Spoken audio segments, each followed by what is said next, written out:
এটাকে বুঝছেন, আয়াতকে বুঝছেন, আপনায় নিছেন। কিভাবে দিলের ভিতর বসায় নিছেন? যে হযরত উম্মে আম্মার রাদিয়াল্লাহু তাআলা আনহা একজন মহিলা সাহাবী ছিল। তো এই সাহাবীর তো উনার যে বাচ্চা ছিল, ছেলে ছিল, উম্মে হাবিব রাদিয়াল্লাহু তাআলা আনহু।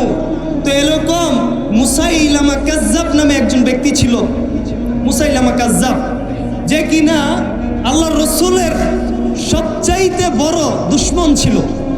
কেন? সে নিজেকে মিথ্যা নবী হিসেবে দাবি করছে। সে বলতেছে আমি রসুল, আনার রসুল, আনা নবী, আমি রসুল, আমি নবী, আমাকে অনুসরণ করো। তো যখন এই কথা বলছে, তো মুসাইলামা কাজ্জাব তার এই কথার দৃষ্টিভঙ্গিটা সমস্ত এই আরবের ভিতর ছড়ায় পড়ছে, যে এরকম আরবের ভিতর আরো এক নবী চলে আসছে। তো তখন হযরত হাবিব রাদিয়াল্লাহু তাআলা আনহুকে পাঠিয়ে দিছে তার কাছে, যে হাবিব যাও, তুমি গিয়ে তাকে দাওয়াত দাও, তাকে তওবা করতে বলো, তার তওবা করার এখন সুযোগ আছে। তো এমনি গেছে, দাওয়াত দিছে যে হযরত আপনি তো গুনাহ করতেছেন, আমাদের নবী তো হচ্ছে মুহাম্মদুর রাসূলুল্লাহ সাল্লাল্লাহু আলাইহি ওয়াসাল্লাম। কয় কি বললা? কয় হ্যাঁ, আমাদের নবী হচ্ছে হুজুর করিম সাল্লাল্লাহু আলাইহি ওয়াসাল্লাম। কয় ওকে বাঁধো। মুসাইলামা কাজ্জাব কি বলছে? এই সাহাবাকে বাঁধো। তো যখন এই কথা বলছে, তো সাহাবাকে হাত পা বাইন্ধা ফেলাইছে। তো বেঁধে ফেলার পর এখন বলতেছে, আতাশ মুসাইলামা কাজ্জাব এই সাহাবীকে প্রশ্ন করতেছে, আতাশহাদু আন্নী রাসূলুল্লাহি সাল্লাল্লাহু আলাইহি ওয়াসাল্লাম, তুমি কি সাক্ষী দিচ্ছ যে আমি নবী, আমি রসুল?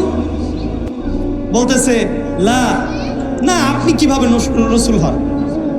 বাল আশহাদু আন্না মুহাম্মাদুর রাসূলুল্লাহি সাল্লাল্লাহু আলাইহি ওয়াসাল্লাম, বরং আমার নবী তো হচ্ছে হুজুর করিম সাল্লাল্লাহু আলাইহি ওয়াসাল্লাম। এক কূপ দিছে, এক হাত কেটে ফেলছে। এখন বলতেছে আতাশহাদু আন্নী রাসূলুল্লাহি সাল্লাল্লাহু আলাইহি ওয়াসাল্লাম, তুই কি এখন বলছিস যে আমি আল্লাহর রসুল? ঈমান দেখেন, ঈমান কাকে বলে? বাল আশহাদু আন্না মুহাম্মাদুর রাসূলুল্লাহি সাল্লাল্লাহু আলাইহি ওয়াসাল্লাম, না, বরং আমার নবী হচ্ছে মুহাম্মদ সাল্লাল্লাহু আলাইহি ওয়াসাল্লাম। আরেক কূপ দিয়ে আরেক হাত কেটে ফেলছে। আবার একই প্রশ্ন করছে, আতাশহাদু আন্নী রাসূলুল্লাহি সাল্লাল্লাহু আলাইহি ওয়াসাল্লাম, তুমি কি এখন বলছো যে আমি আল্লাহর রসুল? একই উত্তর। একটা পা কেটে ফেলছে। তো দেহের ভিতর দুই হাত নেই, এক পা নেই, এক পায়ের উপর দাঁড়িয়ে আছে। এখন প্রশ্ন করতেছে আতাশহাদু আন্নী রাসূলুল্লাহি সাল্লাল্লাহু আলাইহি ওয়াসাল্লাম, ঈমান কাকে বলে দেখেন। বাল আশহাদু আন্না মুহাম্মাদুর রাসূলুল্লাহি সাল্লাল্লাহু আলাইহি ওয়াসাল্লাম, আরে না, বরং আমার নবী হচ্ছে মুহাম্মদ সাল্লাল্লাহু আলাইহি ওয়াসাল্লাম। তুমি তো হচ্ছে মুসাইলামা কাজ্জাব, তুমি তো মিথ্যা নবী, তুমি ভণ্ড নবী, তুমি প্রতারক। এক কূপ দিয়ে পা আরেকটাও কেটে ফেলছে, কিছুই নাই, দুই হাতও নাই, দুই পাও নাই। এখন প্রশ্ন করতেছে আতাশহাদু আন্নী রাসূলুল্লাহি সাল্লাল্লাহু আলাইহি ওয়াসাল্লাম, তুমি কি এখন সাক্ষী দিবা না আমি আল্লাহর রসুল? বলতেছেন না, বাল আশহাদু আন্না মুহাম্মাদুর রাসূলুল্লাহি সাল্লাল্লাহু আলাইহি ওয়াসাল্লাম। জিভকে এভাবে টান দিছে, জিভকে টান দিয়ে কেটে ফেলছে। আচ্ছা, আপনারা জাস্ট খালি একটু ইমেজিন করেন, একটা মানুষের দুইটা হাত নাই, দুইটা পা নাই, একটা যে জিহ্বা ছিল এই জিহ্বাও নাই, কিছুই নাই। তো এই ব্যক্তিকে যদি প্রশ্ন করা হয় আতাশহাদু আন্নী রাসূলুল্লাহি সাল্লাল্লাহু আলাইহি ওয়াসাল্লাম, ওই মুহূর্তে ওই ব্যক্তি কি উত্তর দিতে পারে? আমরা কি ডিজার্ভ করি? আমরা ওই ব্যক্তির কাছে ওই মুহূর্তে তার কাছে যে অ্যান্সারটা আমরা ডিজার্ভ করি, এটা কি হইতে পারে? আর দেখেন সাহাবাই কেরামের ঈমানটা কেমন ছিল, সাহাবাই কেরাম রাদিয়াল্লাহু তাআলা আনহুম আজমাইনের ঈমানটা কেমন ছিল চিন্তা করেন। জিহ্বা নাই, হাত নাই, দুই হাত নাই, দুই পা নাই, একটা জিহ্বা নাই। এই মুহূর্তে প্রশ্ন করছে আতাশহাদু আন্নী রাসূলুল্লাহি সাল্লাল্লাহু আলাইহি ওয়াসাল্লাম। এখন বলতেছে সুবহানাল্লাহ, বলেন না, কথাও বলতে পারতেছে না, মাথা দিয়ে ইশারা দিতেছে যে না, তোকে আমি মানি না, তুই যে নবী আমি তোকে মানি না। এটা ছিল সাহাবায়ে কেরামের ঈমান। তারা সত্যকে সত্য বলে মানছে, হককে হক বলে মানছে, বাতিলকে বাতিল বলে মানছে। এই পেজটা কি কালার? সাদা কালার না? আমি যদি বলি এটা সাদা না, এটা কালো, সাদাকে সাদা বললে সওয়াব হয়, সাদাকে সাদা বললে সওয়াব হয়, মাসলাটা শিখে রাখেন। কালোকে কালো বললে সওয়াব হয়। আমি যদি সাদাকে বলি কালো আর কালোকে যদি বলি সাদা, আমার কি সওয়াব হবে না গুনাহ হবে?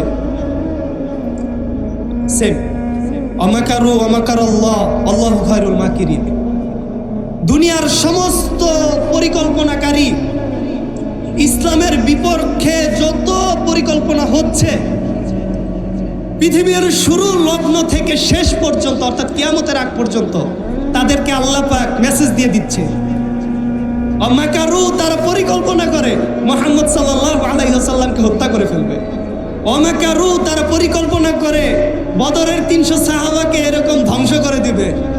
অমাকারু, তারা পরিকল্পনা করে ওমর রাদিয়াল্লাহু তাআলা আনহুর ধারা মুহাম্মদ সাল্লাল্লাহু আলাইহি ওয়াসাল্লামের গর্দানকে উড়িয়ে দিবে।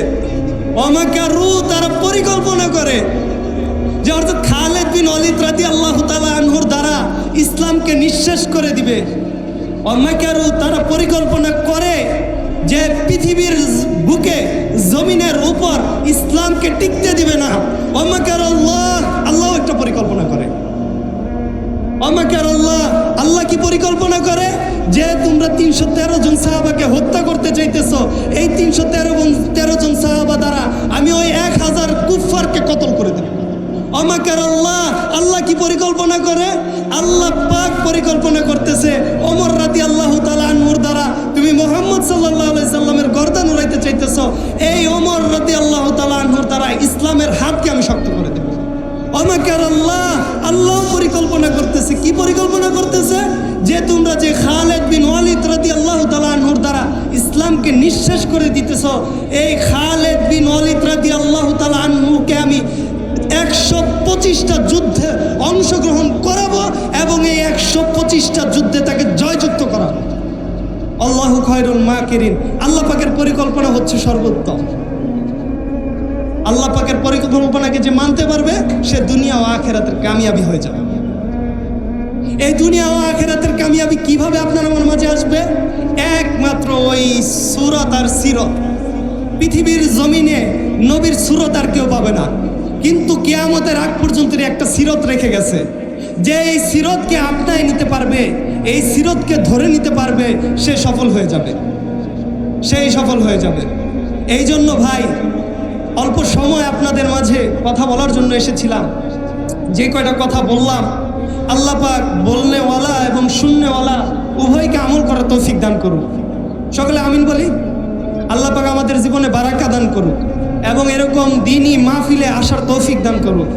ওয়া আখিরি দাওয়ানা আনিল হামদুলিল্লাহি রাব্বিল আলামিন। আসসালামু আলাইকুম ওয়া রাহমাতুল্লাহি ওয়া বারাকাতুহু।